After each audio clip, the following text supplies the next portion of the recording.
Hey guys, welcome to the second lecture of the chapter Structural Organization in Animals. I am हरीशु Kumar और इस lecture में हम देखने वाले हैं कि एनिमल्स में कितने तरह के टिश्यूज होते हैं। तो हमारे टॉपिक का नाम है एनिमल टिश्यूज। तो चलो ये लेक्चर शुरू करते हैं। देखिए, पहली बात तो टिश्यू क्या होता है। देखो, a group of similar sales along with intercellular substances perform a specific function. Such an organization is known as tissue. Tissue क्या है? ग्रुप ऑफ सिमिलर सेल्स है। बहुत सारे सेल्स एक साथ मिलकर टिश्यू को फॉर्म कर रहे हैं, ग्रुप ऑफ सिमिलर सेल्स।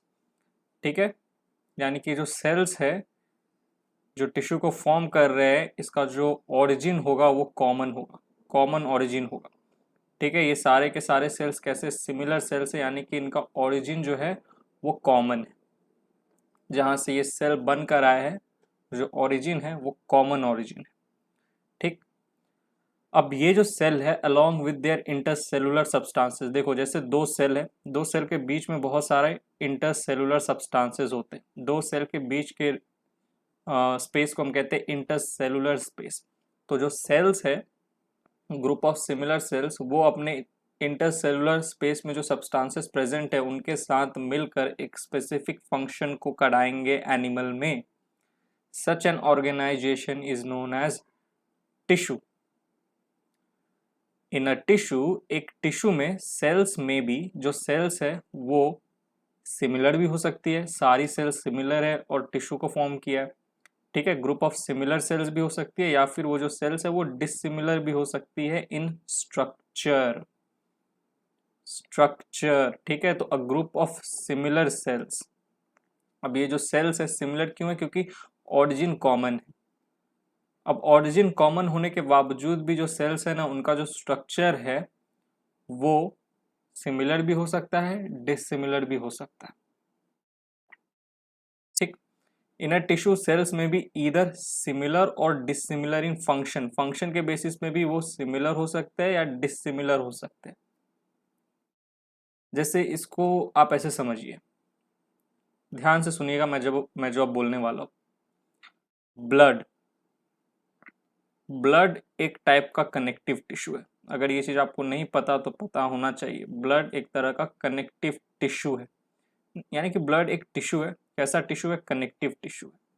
ठीक है, अब ब्लड जो है बहुत सारे सेल से बना है। बहुत सारे सेल्स आपको देखने को मिलेंगे ब्लड में, जैसे आरबीसी हो गया, डब्ल्यूबीसी हो गया, प्लेटलेट्स हो गया।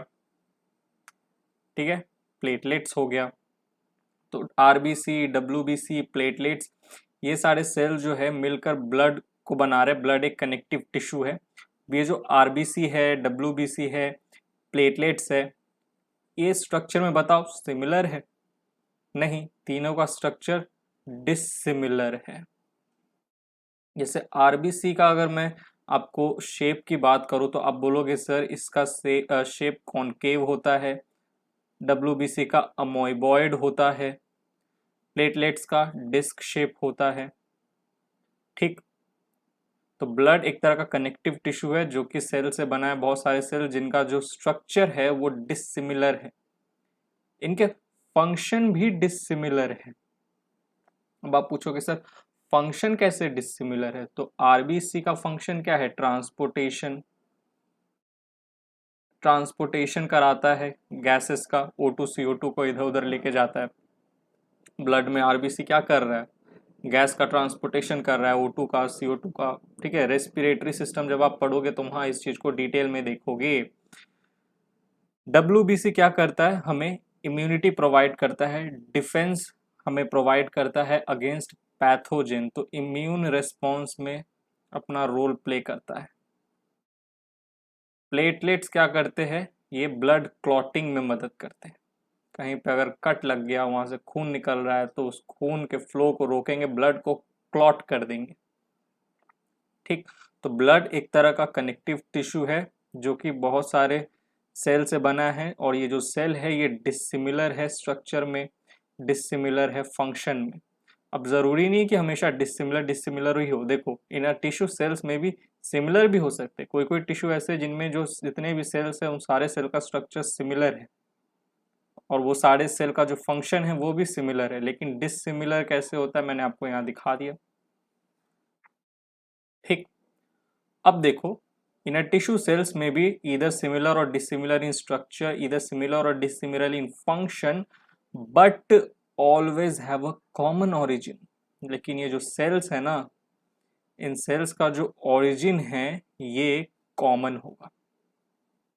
आरबीसी, डब्ल्यूबीसी, प्लेटलेट सब कहाँ से बनते हैं बोलो? बोन मैरो से बनते हैं, बोन मैरो से बनता है आरबीसी डब्ल्यूबीसी, बोन मैरो से, right.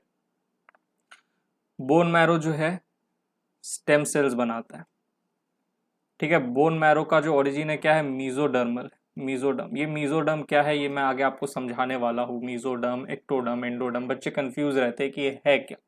Germinal layers, germ layers, ठीक है। तो बोन मैरो जो है वो मेजोडर्म से बना है, ठीक है। बोन मैरो स्टेम सेल बनाती है। अब ये जो स्टेम सेल है आगे मैच्योर होंगी, स्टेम सेल मैच्योर होंगी। अब इनमें से कुछ आरबीसी बनेंगी, कुछ डब्ल्यूबीसी बनेंगी, कुछ प्लेटलेट्स बनाएंगी, ठीक है।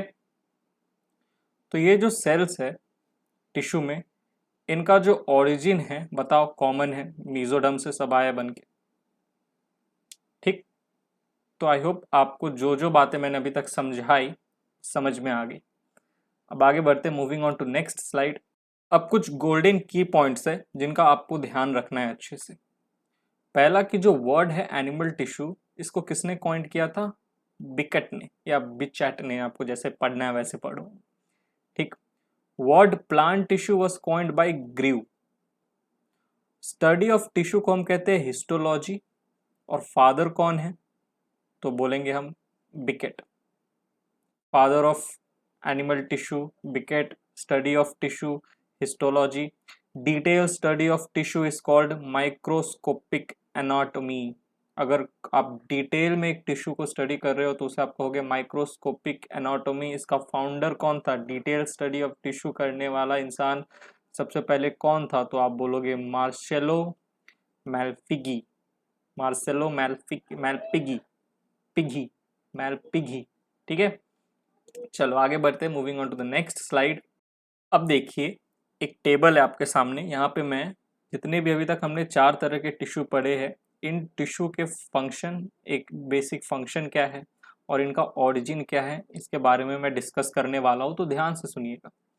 पहले बात करते हैं एपिथेलियल टिश्यू। एपिथेलियल टिश्यू का फंक्शन होता है कवरिंग और लाइनिंग एंड प्रोटेक्शन प्रोवाइड करना। हमारा जो बॉडी है इसके ऊपर देखिए जो एपिडर्मिस, आपका जो स्किन है ऊपर का जो सबसे आउटर मोस्ट लेयर है एपिडर्मिस, जो कवरिंग है ये एपिथेलियल टिश्यू ने बनाया है। एपिथेलियल टिश्यू है ये, ठीक है। एपिथेलियल सेल्स है बहुत सारे यहाँ पे जो एपिडर्मिस है, तो हमारे बॉडी को एक कवरिंग प्रोवाइड कर रहा है, एक कवरिंग प्रोवाइड कर रहा है, ठीक है। और इस कवरिंग के कारण हमारे बॉडी को एक तरीके से प्रोटेक्शन भी मिल रहा है कि किसी तरह का जो पैथोजन है वो हमारे बॉडी को इन्वेड नहीं कर पा रहा, पेनिट्रेट नहीं कर पा रहा, क्योंकि ऊपर में एक एपिथेलियल टिश्यू का लाइनिंग है। अगर ये नहीं होता तो जो पैथोजेंस थे वो इजीली हमें पेनिट्रेट कर लेते और हमें डिजीज कॉज करते। यूजुअली तो अभी जो हमें कुछ थोड़े बहुत जो पैथोजन हैं भी, वो हमारे बॉडी में कैसे एंटर करते हैं? माउथ से, नोज से, क्योंकि यहाँ पे ओपनिंग्स है। लेकिन हमारे स्किन पे देखो ऐसी कोई आपको बड़ी ओपनिंग नहीं दिख रही, क्योंकि एक कवरिंग है एपिथेलियल सेल्स की जो हमारे बॉडी को प्रोटेक्शन प्रोवाइड कर रही है। अब कवरिंग और लाइनिंग भी बनाती है ये एपिथेलियल सेल। लाइनिंग कब होता है? देखो लाइनिंग का मतलब समझो, कवरिंग तो समझ गए ना, बाहर से जो आउटर मोस्ट एपिडर्मिस है कवरिंग बना रही है। लाइनिंग समझिएगा, हम चलते हैं पेट के अंदर, स्टमक के अंदर, ये हमारा स्टमक है। स्टमक के अंदर में जब आप स्टमक को अंदर से देखोगे, ठीक है, यहाँ पे आपकी आंखें हैं, ऐसा तो होता नहीं है पेट में कहाँ से आंखें आ गई। और आप जब अंदर से पेट को देख रहे हो, ठीक है, इमेजिन करो आप पेट के अंदर चले गए और पेट को अंदर से देख रहे हो, तो स्टमक के अंदर में एक लाइनिंग मिलती है। जब आप इसको इस तरीके से पढ़ रहे हो ना कि अंदर जाके ठीक है, अंदर में, स्टमक के अंदर में ऐसी अगर एपिथेलियल सेल्स प्रेजेंट है तब हम इसे कवरिंग नहीं करेंगे, हम इसे कहेंगे लाइनिंग, क्योंकि अंदर के तरफ से, इनसाइड से, बाहर से है तो कवरिंग कह दिया, अंदर से बना रही है तो हम कह रहे हैं लाइनिंग। लाइनिंग है यहाँ पे इसकी, इपिथेलियल सेल्स की, बहुत सारी इपिथेलियल सेल्स है तो हम कह रहे हैं इपिथेलियल टिश्यू, लाइनिंग। ओके, तो कवरिंग और या लाइनिंग बनाती है एंड प्रोटेक्शन प्रोवाइड करती है। अब इनका जो ओरिजिन है वो एक्टोडर्मल, मेसोडर्मल या एंडोडर्मल तीनों हो सकता है, तीनों से ओरिजिनेट करती है एपिथेलियल टिश्यू। अब बच्चा यहाँ जो है उसको यही नहीं समझ में आता कि एक्टोडर्म, मेसोडर्म, एंडोडर्म ये है क्या। ये जर्म लेयर है, जर्मिनल लेयर है। देखो ये रहा स्पर्म, ये रहा ओवम, फ्यूजन हुआ, एक सिंगल सेल स्ट्रक्चर बना जिससे हम कहते हैं जाइगोट। अब ये जाइगोट से सीधा का सीधा एक इंसान नहीं बन जाता है, जाइगोट से एक सीधा का सीधा इंसान नहीं बन जाता है, बनता है लेकिन बीच में बहुत सारी डेवलपमेंटल प्रोसेस होती है। जाइगोट है, आगे जाके एम्ब्रायो बनाएगा, एम्ब्रायो से फीटस बनेगा, फीटस जो है वो फिर जाके एक बेबी बनेगा, फीटस बेबी हम जिसे कह रहे हैं। ठीक है, तो जाइगोट में बहुत सारा सेल डिवीजन चलता रहता है, धराधर सेल डिवीजन चलता है। और ये जाइगोट है आगे चल के डेवलपमेंटल प्रोसेस के दौरान, जब हमारा डेवलपमेंटल प्रोसेस हो रहा होता है तो बीच में एक समय आता है जब जाइगोट से 3 जर्म लेयर बनते हैं, 3 जर्म लेयर बनते हैं। सबसे बाहर वाला जो जर्म लेयर है इसे हम कहते हैं एक्टोडर्म, बीच वाले को हम कहते हैं मीजोडर्म, सबसे अंदर वाले को हम कहते हैं एंडोडर्म। तो हमारा जो एपिथेलियल टिश्यू है ना, इसका ओरिजिन इन तीनों जर्म लेयर से हुआ है। एक्टोडर्म, मीजोडर्म, एंडोडर्म मिलकर, तीनों मिलकर ये एपिथेलियल टिश्यू का कोऑर्डिनेट किया है। ठीक, आई होप आपको अब समझ में आ रहा होगा कि एक्टोडर्म, मीजोडर्म, एंडोडर्म ये है क्या। ये जर्म लेयर जो हमारे डेवलपमेंटल प्रोसेस के समय एक टाइम पे बनता है। ठीक, और यही जो है आगे जाके इसी जर्म लेयर से आगे जाके फिर ऑर्गेनिज्म बनता है, पूरा का पूरा ऑर्गेनिज्म। और उस ऑर्गेनिज्म में जो एपिथेलियल टिश्यू है इसका ओरिजिन एक्टोडर्म, मीजोडर्म, एंडोडर्म तीनों से होता है। बात करें कनेक्टिव टिश्यू की, तो ये इनका फंक्शन क्या है, connection, transport and support to body. Transport कराने के लिए ब्लड हमारा एक तरह का कनेक्टिव टिश्यू है, ठीक है, जो हमारे बॉडी में ट्रांसपोर्ट कराता है। जितना भी न्यूट्रिशन हो गया उसका ट्रांसपोर्ट ब्लड के थ्रू होता है, ब्लड स्ट्रीम के थ्रू होता है। ठीक है, गैसेस का ट्रांसपोर्ट होता है, एक्सचेंज होता है ब्लड के थ्रू। सपोर्ट प्रोवाइड करता है कनेक्टिव टिश्यू हमारे बॉडी को, जैसे बोन्स एक तरह के कनेक्टिव टिश्यू है जो हमारे बॉडी को सपोर्ट प्रोवाइड कर रहे हैं। और कनेक्टिव टिश्यू का ओरिजिन जो है वो मीजोडर्मल है, मीजोडर्म से ओरिजिनेट होता है कनेक्टिव टिश्यू। मस्कुलर टिश्यू की बात करें तो ये हेल्प करते हैं, helps in contraction and relaxation. जो मस्कुलर टिश्यू ये कॉन्ट्रैक्ट करते हैं, रिलैक्स करते हैं, जिसके कारण से हमारी बॉडी जो है वो मूवमेंट करती है और हम लोकोमोशन कर पाते हैं। तो helps in contraction and relaxation which results in movement and locomotion.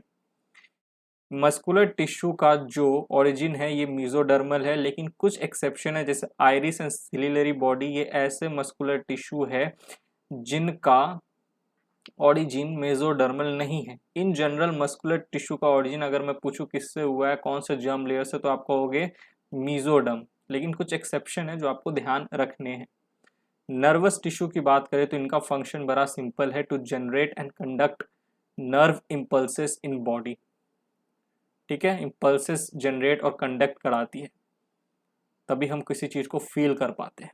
आपके हाथ पे अगर मैं अभी एक गर्म पतीला रख दूं तो आप ऐसे हाथ को पीछे कर लोगे, आपको फटाक से गर्म लगेगा, हॉट लगेगा। तो क्या हुआ है, जो नर्व्स है ना वहाँ पे इम्पल्स हो रही है, इम्पल्स क्रिएट हो रहा है, नर्व इम्पल्स जनरेट हो रहा है, वो कंडक्ट हो रहा है, वो इम्पल्स आपके माथे में जा रहा है और माथे को बोल रहा है कि अरे जो चीज़ अभी तुझे छुई है वो गर्म है, अपना हाथ हटा ले नहीं तो जल जाएगा। ठीक, तो ये जो नर्व इम्पल्स है इनको जनरेट करती है, कंडक्ट कराती है कौन, नर्वस टिश्यू। न्यूरॉन्स होते हैं, न्यूरॉन्स पता है आपको, ठीक है, नर्व सेल्स। नर्वस टिश्यू का जो ओरिजिन है ये भी कैसा होता है, एक्टोडर्मल होता है। ठीक, तो आपको ओरिजिन फंक्शन याद रखना है, बेसिक फंक्शन मैंने आपको बता दिया, ओरिजिन ध्यान में रखना है। ठीक, तो यहाँ पे हमारा ये जो लेक्चर है एनिमल टिश्यू ये होता है समाप्त। मिलता हूँ मैं आपसे स्ट्रक्चरल ऑर्गेनाइजेशन इन एनिमल्स के अगले लेक्चर में, तब तक के लिए bye, thank you, take care.